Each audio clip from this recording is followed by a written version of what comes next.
தமிழ்த்தாயின் திருப்பாதங்களை பற்றி பல பாடல்களை இயற்றியவன் பாரதி. காக்கையும் குருவியும் கண்ணனும் கண்ணம்மாவும் இவன் கற்பனையில் நடம் புரிந்தவை. ஈன்ற பொழுதினில் பெரிதுவக்கும் தன் மகனைச் சான்றோன் என கேட்டதாய் என்றார் திருவள்ளுவர்.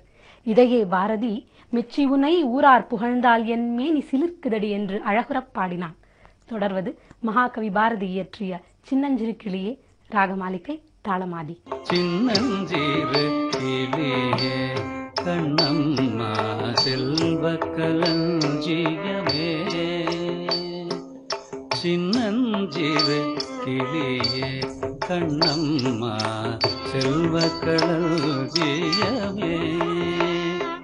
சின்னஞ்சிறு கிளியே கண்ணம்மா செல்வ களஞ்சியமே, சின்னஞ்சிறு கிளியே கண்ணம்மா செல்வ களஞ்சியமே, சின்னஞ்சிறு கிளியே கண்ணம்மா செல்வ களஞ்சியமே, சின்னஞ்சிறு கிளியே கண்ணம்மா செல்வ களஞ்சியமே.